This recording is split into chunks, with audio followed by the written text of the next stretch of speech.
Hi friends, எனக்கு ஒரு doubt. நம்ம தமிழர்ன்ற உணர்வோடு இருக்கணுமா இல்லை இந்தியன்ற உணர்வோடு இருக்கணுமா? ஏன் இதை நான் கேட்குறேன் அப்படின்னா, நம்ம படிக்கிற காலத்தில் நம்மளுக்கு சொல்லி கொடுத்துருக்க விஷயம் என்ன அப்படின்னா, இனப்பற்று, மொழிப்பற்று, நாட்டுப்பற்று, தேசப்பற்று, இது எல்லாமே நம்மளுக்கு ரொம்ப முக்கியம்னு சொல்லி தான். ஆனால் இப்போ இருக்க அரசியல் காலத்தில் நமக்கு மொழிப்பற்றும் இனப்பற்றும் தான் முக்கியம், தேசப்பற்று நாட்டுப்பற்றெல்லாம் கலட்டி விட்டுருங்கன்ற மாதிரி சொல்லி கொடுக்கப்பட்டுக்கிட்டு இருக்கு.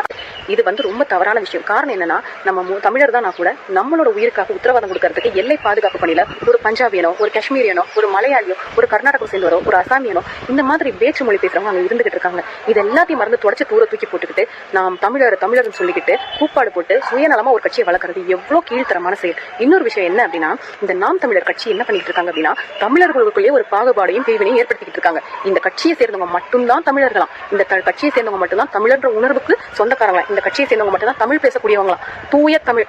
அவ்வளோ அசிங்கமா பேசிக்கிட்டு இதுக்கு மார்க் கட்டிக்கிறாங்க. ஆனா இந்த கட்சியை சேராதவங்க பெண்கள் கிடையாதான், இந்த கட்சியை சேராதவங்க தமிழரும் கிடையாது, இந்த கட்சியை சேராதவங்க மனுஷங்களும் கிடையாது.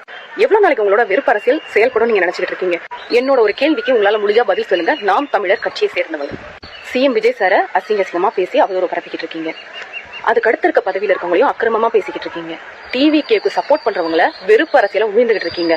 அதே மாதிரி டிவிகேக்கு ஓட்டு போட்ட மக்களை கேவலப்படுத்தி நீங்க வீடியோஸ் போட்டுக்கிட்டு இருக்கீங்க. இப்ப நெக்ஸ்ட் ஒரு எலெக்ஷன் வருமே, நீங்க ஓட்டு கேட்க போகணுமே, எங்க போய் ஓட்டு கேட்பீங்க? டிஎம்கே கிட்ட போய் ஓட்டு கேட்பீங்களா? ஏடிஎம்கே கிட்ட ஓட்டு கேட்பீங்களா? வேற வழியே இல்ல. 3.3% இருக்கீங்கல்ல, உங்களுக்குள்ளேயே நீங்க மாறி மாறி அடுத்தவங்க வீட்டுக்கு போய் ஓட்டு கேட்டுதான் நீங்க உங்க அண்ணனை சிஎம் ஆக்க ட்ரை பண்ணணும். அது இந்த ஜென்மத்தில் நடக்காது. என்னைக்கு நீங்க உங்க வெறுப்பு அரசியல கைவிட்டுட்டு எல்லாரையும் அரவணைச்சு போய் ஒருமையில பேசாம பக்குவப்பட்ட ஒரு நாகரிகமான அரசியல பண்றீங்களோ, அன்னைக்கு தான் மக்கள் உங்களை திரும்பியாவது பார்ப்பாங்க. இல்லைன்னா தொடச்சு போட்ட பேப்பர்னு சொல்லுவாங்கல்ல, டாய்லெட் பேப்பர், அந்த இடத்துலதான் நீங்க தமிழர்ன்ற பேரை வச்சாலும் உங்களுக்கு தமிழராவே நாங்க ஏத்துக்க மாட்டோம்.